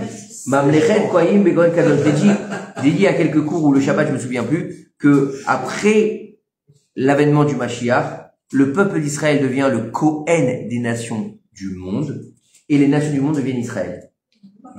Donc on sera tous des Kohanim. Voilà. Donc tu vois bientôt Cohen. C'est pas trompé. Voilà. Bravo. Vous êtes, non, c'est bien, vous êtes éveillés ce soir. Alors écoutez, il nous dit ici que deuxième particularité, cette mitzvah de Shiluach Ken. Donc pour l'instant on a compris l'histoire du Ken. Ok, tout ça jusque là ça va. Je pense que déjà ça nous a bien plongé dans l'histoire du Mashiach. Il nous dit ici que il y a une autre source par rapport au Midrash. Il y a des mitzvot qui attribuent comme récompense la richesse, d'autres l'honneur. Et quelle est la récompense de celui-là? On a dit Arechut Yamim. D'accord? Il nous dit aussi que si l'homme n'a pas de garçon, il aura des garçons. Renvoyé, tu renverras la mère. Quelle récompense? Tu te prendras les petits pour toi. Ça veut dire quoi? Tu prendras les petits pour toi? Tu prendras les garçons. Tu auras des enfants, bien sûr, mais on sait très bien que la suite, c'est les garçons. La suite, c'est les garçons. Bien que Pérou Urvu ne sache dire comment on fait pour Urvu, c'est d'avoir minimum une fille et un garçon. Il y a des marloquettes là-dessus, puisque par exemple, Moshe Rabbeinu, il n'a pas eu de fille, il a eu des garçons. Et pourtant, il n'a pas fait Pérou Urvu, Moshe Rabbeinu. Donc, il y a plusieurs marloquettes là-dessus. On verra quand Mashiach viendra, Bezrat Hashem. Alors, il nous dit ici, Ravasi a enseigné que le Mashiach ne viendra pas, en fait, tant que tous les Neshamot ne sont pas réparés par leur venue au monde. Ça veut dire, faites des gosses. Voilà. Oui. Oui, parce qu'on choisit pas en général, tu sais. On choisit. En tout cas, chez nous, c'est pas bien de choisir. Faut savoir, c'est pas bien de faire ce qu'il faut pour choisir. Faut faire ce qui vient et vient. Baruch Hashem, Basheba Bracha. On dit que une fille, Siman, la banim. Il y en a qui disent comme ça. Ma soeur, elle a eu une fille au début, après elle a eu 4 garçons. Moi, j'ai eu 2 garçons au début, après j'ai eu 4 filles.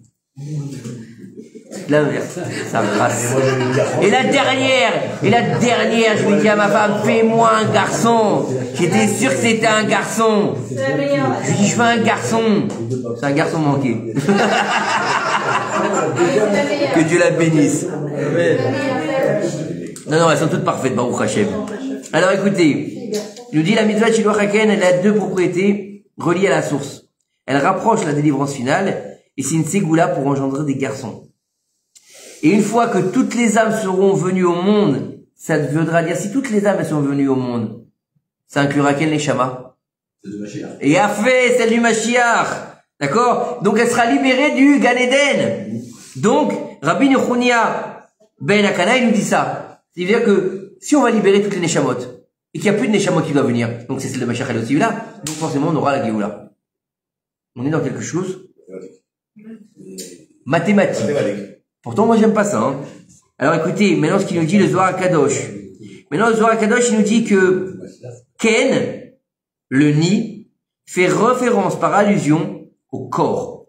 Tandis que Tzipor, un oiseau, donc, il fait référence à l'âme. D'accord? Et on sait très bien qu'on a besoin d'un Ken pour tenir un Tzipor. Un oiseau, il est dans un nid en général. Un Kéli. Combien encore à attendre? Mais je sais pas, Marilyn. Marilyn a des grandes questions existentielles. Quand est-ce qu'il va arriver? Dans combien de temps? Marilyn, je ne sais pas. Hein? Demain, si tu veux. Si tu veux. Alors, il nous dit, explique. Alors, comment est-ce qu'on comprend? Alors maintenant, comment est-ce qu'on va comprendre tout ça? Il nous dit ici, le Rav. Donc, on est toujours sur le Sfar HaChaim du Rav Seror, Baruch Hashem, d'accord? Et selon la Chassidoute et le Harizal, Baruch Hashem. Et il nous dit ici que, s'il arrive en face de toi un nid d'oiseau, ça veut dire que quoi? S'il te vient à l'esprit le souvenir que dans ce fameux Ken Tzipor, l'âme du Mashiach, elle est enfermée. Soit devant toi sur le chemin. Soit persuadé que le Mashiach, il est comme toi. Ça veut dire quoi? Lui aussi, il est en galoute. Le Mashiach, aujourd'hui, il est encore en galoute. On est en galoute, même si on est en Israël, on est en galoute, donc lui aussi, il est en galoute. Si toi, tu es une personne qui étudie la Torah, lui aussi, il est une personne qui étudie la Torah. Si toi, tu travailles, lui aussi, il travaille. D'accord? Quand toi, tu penses à la délivrance, lui aussi pense à la délivrance. C'est extraordinaire. En gros, qu'est-ce qu'il est en train de nous dire ici? C'est un homme. C'est un homme. C'est un être humain. D'accord? Ça veut dire que toutes ces âmes qui sont pas descendues et qui se tiennent sous le trône de gloire, elles doivent venir dans le nid pour que la mère, elle puisse les couver et les faire éclore. Et n'oubliez pas que, aussi, on appelle comment la présence divine? La maman aime. La maman. Nachon. Et donc, tout ça, il fait que, en fait,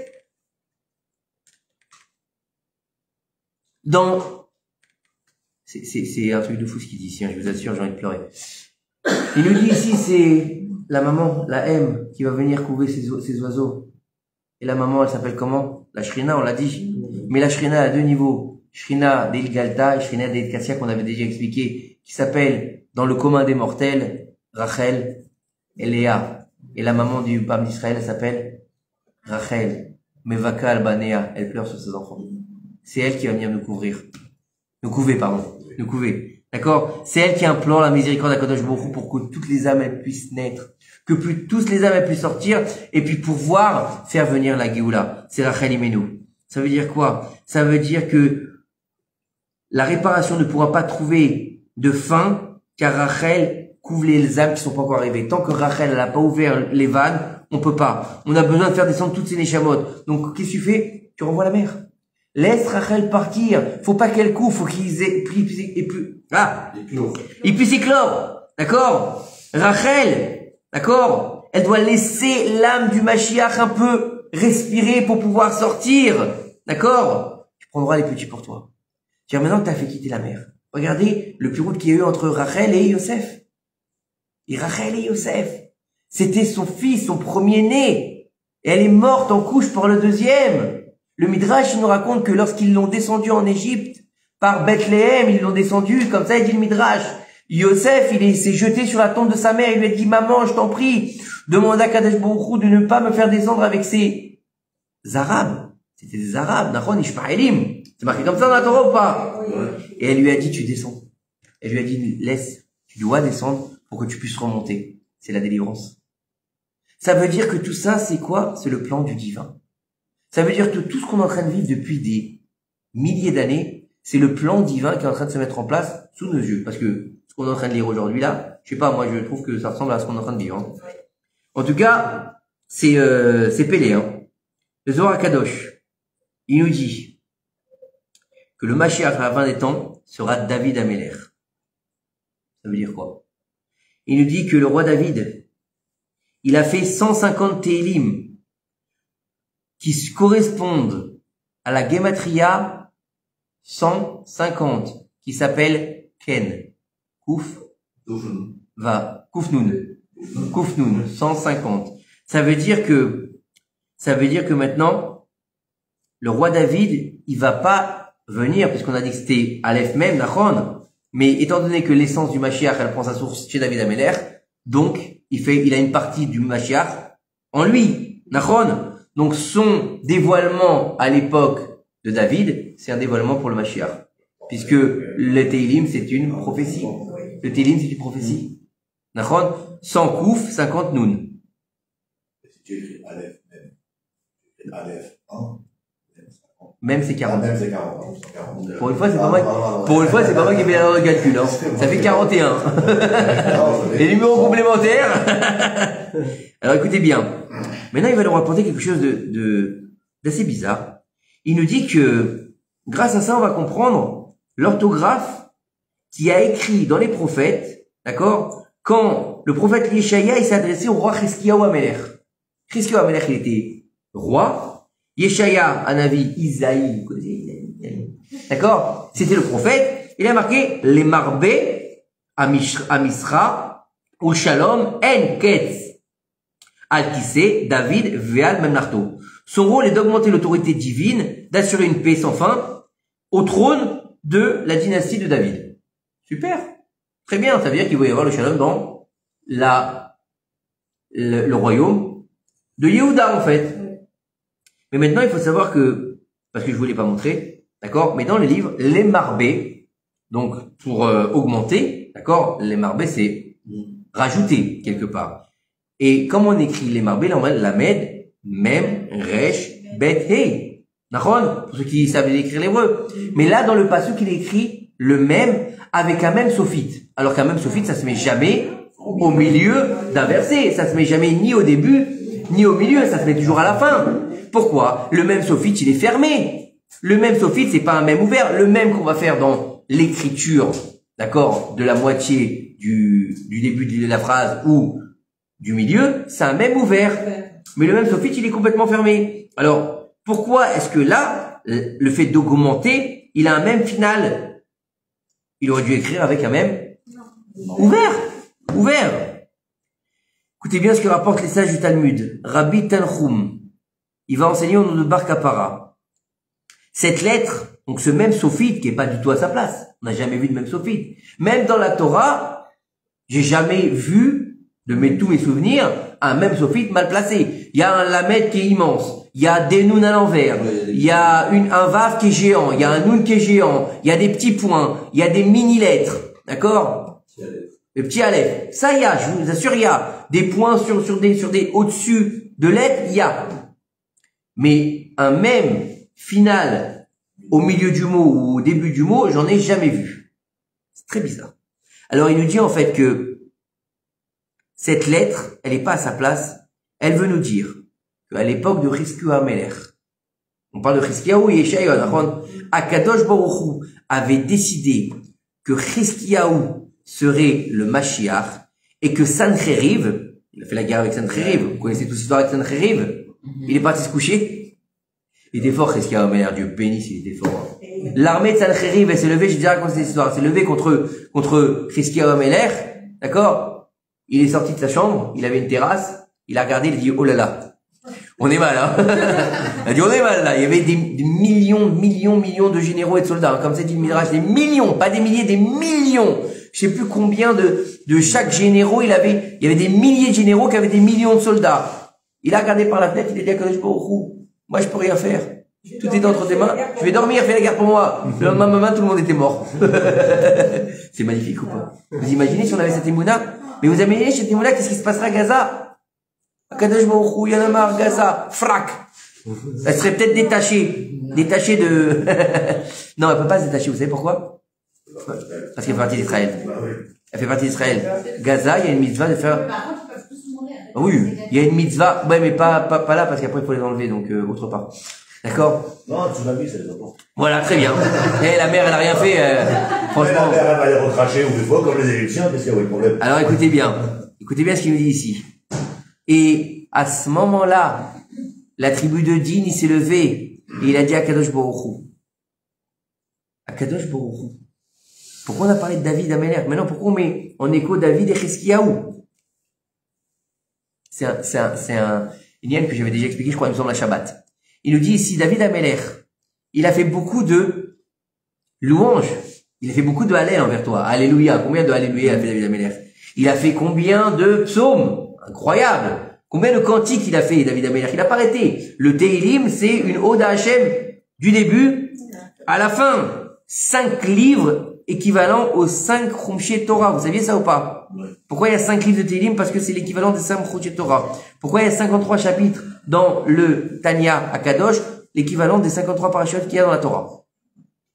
Ok, écoutez bien. Il nous dit ici, si lui, le roi David, roi d'Israël, il a fait de nombreuses louanges devant toi, t'en as pas fait le Mashiach, Chizkiyahu, que t'as fait énormément de miracles pour lui. Toute l'armée de Sancheriv, elle a été détruite. D'accord? Il n'a pas eu la mesure de te faire un seul chant, tu vas en faire le Mashiach. Tu crois vraiment qu'il mérite d'être le Mashiach? Et à cause de ça, Akadosh Baruch Hu, il a fermé le même de Mashiach. Vous avez compris? Parce que Chizkiyahu, il n'a pas fait ce qu'il devait faire. Si Chizkiyahu, il avait fait une louange après le miracle qu'il a eu avec Sancheriv, ça aurait été le Mashiach. Mais comme il a fermé sa bouche, il a oublié de remercier Akadosh Baruch Hu, encore une fois, il fait preuve de quoi? D'ingratitude. D'ingratitude. Comme Adam Arishon. Il nous dit Adam Arishon, est-ce qu'il a fait une louange Adam Arishon quand il a créé Chava? Non. Non, il n'a pas fait de louange. Qu'est-ce qu'il a fait? T'as vu la meuf que tu m'as donnée? C'est elle qui m'a donné à boire. C'est elle la fautive. C'est de la gratitude. Vous comprenez? Rabbi Nathan Shapira Zichrono Livracha, dans le Megala Mokot, il nous dit, ça veut dire quoi? Il nous dit que en fait, on va pouvoir comprendre ça avec un autre verset. Ve'ahi shover bechomot Yerushalayim asher amefrutzim hem. Et là-bas, il y a marqué, donc j'ai inspecté les murailles de Jérusalem qui étaient en ruine. Et là, on a autre chose.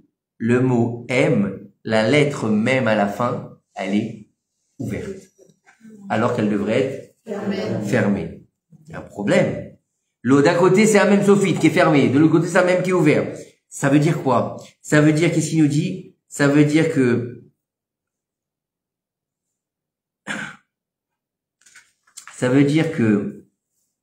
ici, il nous rappelle la création du monde qui contient déjà l'essence même du Mashiach et qui s'appelle Adam. Adam, c'est le premier homme, tout le monde le connaît, d'accord? Adam, sont les lettres du mot Adama parce qu'il a été tiré de la terre. Mais ça, c'est facile de comprendre ça. Adam, c'est 3 lettres. Aleph, Dalet, Mem. Aleph, Adam, qui était normalement lui-même le Mashiach, puisque s'il n'avait pas mangé du Etz Adatov Vara, il aurait mangé du Etz Achaim, on était déjà dans le Mashiach. Oui ou non? Donc il est tombé. Il n'a pas pu être Mashiach. D'accord? Mais d'où il doit venir le Mashiach? De David. Aleph, Adam, Dalet, David. Et même Mashiach. Et comment il est le même de Adam? Il est fermé. Il est fermé. Ça veut dire, écoutez bien ce qu'il nous dit ici, on va bientôt finir, Bezrat Hashem. Il nous dit en fait que, à l'époque où les murailles de Jérusalem ont été bréchées, la lettre même, elle est ouverte. D'accord? Et elle se fermera quand la marbée, quand il pourra se vous dévoiler le Mashiach. À partir du moment, ça veut dire quoi? C'est énorme. Ça veut dire à partir du moment où le deuxième temple il est tombé, le Mashiach il a commencé à exister. Nachon ou non nachon? Ça veut dire qu'à partir du moment où on est en train de pleurer sur les ruines de Jérusalem, le Mashiach est en train de se dévoiler. Nachon? Et donc c'est pour ça qu'il est ouvert. Ça veut dire que on va devoir ramener le marbé avec le même ouvert. On a besoin de reconstruire Jérusalem par nos actions. Comment on fait? Ça veut dire quoi? On a dit que le dévoilement divin, c'est augmenter l'autorité d'Akadosh Baruch Hu, d'assurer la paix sans fin au trône de David et sa dynastie. Donc, c'est-à-dire remettre en place Jérusalem, fermer les murailles et reconstruire le temple. Et donc, remettre la dynastie de David en place. Je trouve que c'est énorme. Ça veut dire que, en fait, c'est le process du Mashiach depuis la destruction du deuxième temple. Il peut pas y avoir de troisième temple s'il y a un deuxième temple, il faut qu'il soit détruit. Ou sinon, il peut pas être construit. D'accord? Donc, on est obligé de détruire pour pouvoir construire. Il nous dit ici,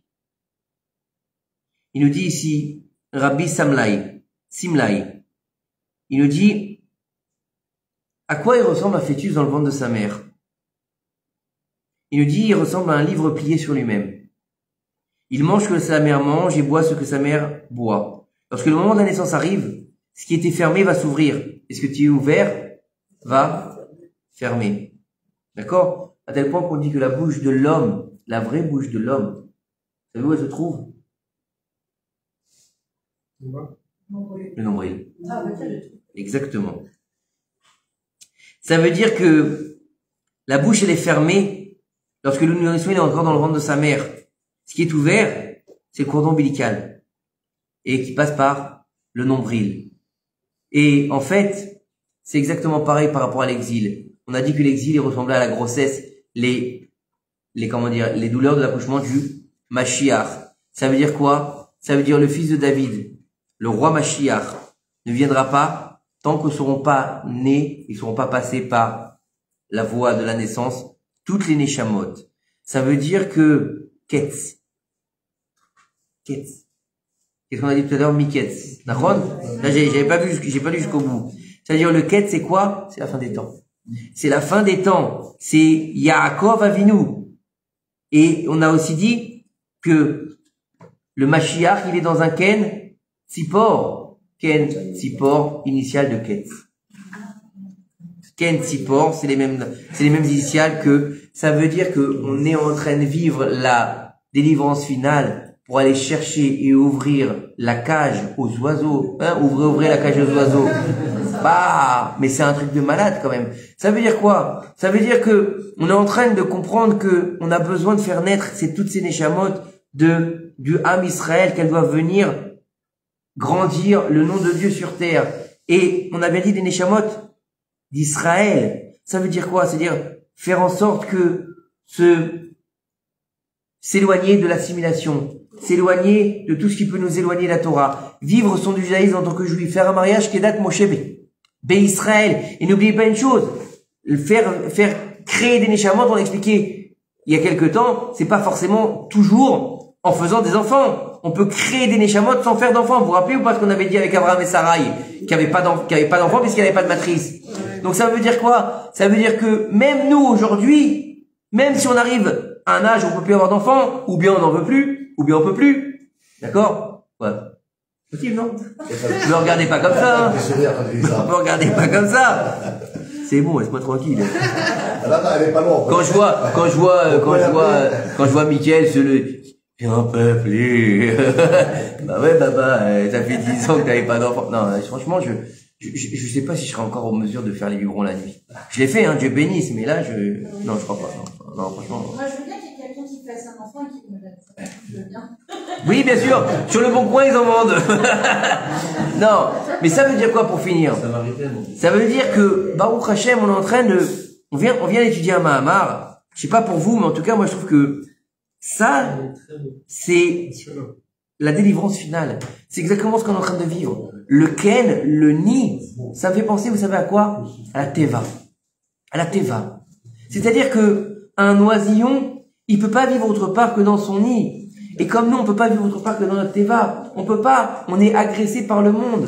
Mais Teva, c'est vrai que c'est une arche, mais c'est aussi un mot. Teva, c'est un mot. Et le mot, c'est quoi? C'est le peuple du verbe, le peuple du mot. C'est-à-dire que si tu veux rentrer dans ta Teva, tu n'as pas besoin de rentrer dans une arche. Rentre dans ta Torah. Va voir les mots. Va étudier les mots. Découvre les mots de ta Torah à toi. Et tu te découvriras qui tu es, ton mi. C'est comme ça que tu sauras qui tu es et pourquoi tu es venu au monde.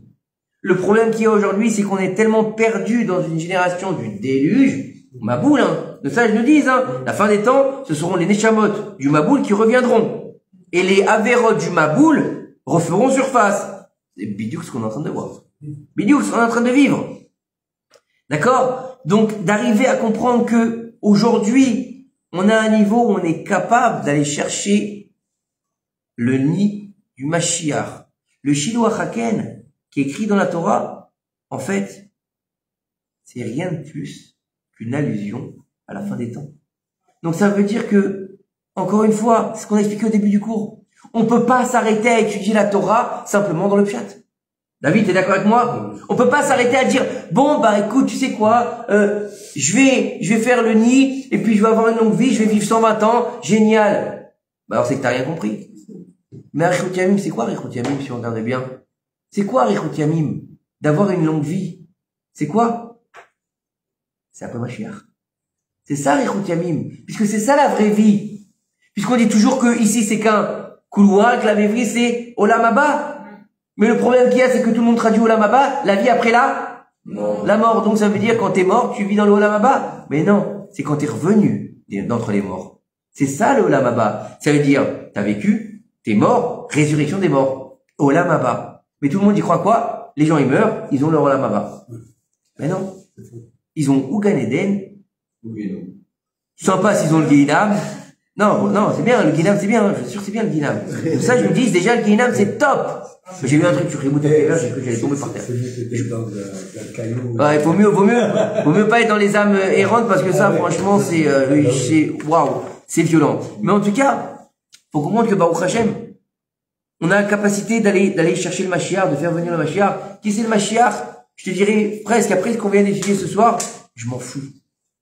Franchement, je m'en fous. Non, moi ça m'intéresse pas parce que tant qu'il vient, c'est très bien. Parce que si tu dis c'est un tel, il va dire, ah bah c'est un Tunisien. Ah, c'est un Marocain. Ah, c'est un Ashkenaz. Ah, il mange pas chez moi, il mange chez toi. Ah, il viendra. Tu sais pourquoi je suis curieuse de savoir? Non. Le rabbi, oui. Il a annoncé que 37 ans après ce qu'il a dit, Mashiach sera nouveau là. Et alors, réalité, ça fait 37 ans à l'âge du rabbi Yenuka et ça serait peut-être lui par rapport. D'accord, et ben si c'est lui, Ezrat Hashem, tant mieux. Si c'est lui, le Yanouka, Rabbi Shlomo Be'eri, qui est un Talmid Chacham Atzum, alvaï que ce soit lui. Alvaï que ce soit lui ou un autre, je m'en fous, ça me dérange pas. Alvaï qui se dévoile, mais encore une fois qui se dévoile pour la vraie raison, c'est-à-dire dévoiler le divin sur terre sans barrière et pas venir pour pouvoir nous faire l'assistante sociale parce que ça c'est pas Mashiach. Et de comprendre que tout ça il est en nous. On a la capacité de dévoiler, on a la capacité de faire venir, on a la capacité d'aller chercher dans sa cage dorée et lui dire ça y est, Igi Azman, chez la Géoula, de crier, encore une fois, comme on l'a déjà expliqué plusieurs fois, la première Géoula et la dernière Géoula, c'est la même chose. Sauf que la première Géoula, c'est dans les strass et paillettes. Première Géoula. Vous l'avez vu le film? Hein? Le sang dans les grenouilles, le machin, le truc, hein? La statue qui tombe. Oui ou non? La mer qui s'ouvre. Son et lumière. Magnifique. Dernière Géoula, il n'y a rien de tout ça. Tout est dans la nature. Ça s'appelle Megillat Esther. Dévoiler ce qui est caché. Megillat Esther, c'est pas le livre d'Esther. Le livre d'Esther. Vous savez lire l'hébreu, parler hébreu? Faites-le pas grâce à Dieu avec Daniel. Non? Pas encore. Megillat Esther, ça veut dire les galotes, dévoiler ce qui est caché. C'est tout. Donc ça veut dire que dans la nature, dans ta petite nature d'être humain, petit, à ton niveau, comme il dit le Rav Ben Chetrit, un morceau de chair bien organisé. Pas toujours. D'accord? Mais en tout cas, que toi, t'es capable de dévoiler la Elokut, donc t'es capable de dévoiler ma chair dans quoi? Dans la guerre des Chayalim qui sont en train de faire, dans l'étude de la Torah qui se passe dans les yeshivot, les vrais, ceux qui étudient. Je parle pas ceux qui font des manifestations débiles pour rien. D'accord? Je parle ceux qui étudient d'un côté, ceux qui vont au front de l'autre côté, parce que Elef l'a maté, 1000 d'un côté, 1000 de l'autre. Donc ça veut dire que nos Chayalim, Kodesh Kodashim, faut le savoir. Nos étudiants en Torah, ceux qui sont mamash dedans, Kodesh Kodashim, faut ni se lever ni contre les uns, ni contre les autres. Au contraire, faut prier pour les deux. D'accord? Et nous, à notre niveau, faire ce qu'on peut. C'est quoi? La volonté de la Kadosh Baruch Hu, tout simplement. Bezrat Hashem, Rosh Hashanah est à notre porte. On a encore combien de cours avant Rosh Hashanah? Je sais pas, 2 peut-être. Rosh Hashanah est à notre porte. D'accord? On peut pas arriver à Rosh Hashanah cette année, comme toutes les années. On dit tout ça, toujours les mêmes années, toutes les mêmes années, la même chose. Mais si on peut comprendre que là, on n'a même plus le moyen de se retourner vers nos rabbinim. Tous les rabbinim, ils sont malades. Vous avez remarqué? On demande de prier pour tel rabbin, une grande réfoua chez moi pour le Rav Ron Chaya. D'accord? On m'a dit, le Rav Boubli Ashdod, très malade apparemment. Oui, le Rav Boubli Ashdod, très malade apparemment. Il doit faire une 3e opération. D'accord? Tu t'as dit tout à l'heure, comment il s'appelle le Rav? Il y a un Rav qui est parti tout à l'heure. T'as dit, le neveu de, il est parti dans l'attentat aujourd'hui. Un Rav, le Rav Yeshayahu Pinto. Le Rav Yeshayahu Pinto. Et tous les gens qui sont partis aujourd'hui, c'était des rabbanim. Tous des rabbanim. Donc vous avez compris. Regardez ce qui se passe. Ouvrez les yeux 2 secondes. Ouvrez les yeux 2 secondes. Si tous les rabbanim, beaucoup de rabbanim, pas tous, Chas v'Shalom, mais que beaucoup de rabbanim, ils prennent sur la tête que Dieu, il va les ramener vers lui pour renforcer son armée céleste. Alors nous, on doit renforcer notre armée terrestre. Si les rabbanim, ils sont plus là pour nous guider, bah, c'est que c'est nous qui venons devenir des Kohanim. Eh ouais. Comme exactement à Yom Kippourim. Qui c'est le Kohen de Yom Kippour aujourd'hui? À l'époque, c'était qui? Le Kohen Gadol, rentré dans le Kodesh HaKodashim, et faisait Yom Kippourim, Nachon. Qui c'est le Kohen aujourd'hui de Yom Kippourim? Nous tous. On faisait faire Avoda. Nous tous. C'est ce que je te dis. Nous tous. Chacun de nous, il devient le Kohen de sa propre vie. Ça veut dire on devient tous le prophète de notre propre vie et de notre propre corps. Baruch Adonai Olam, amen, amen.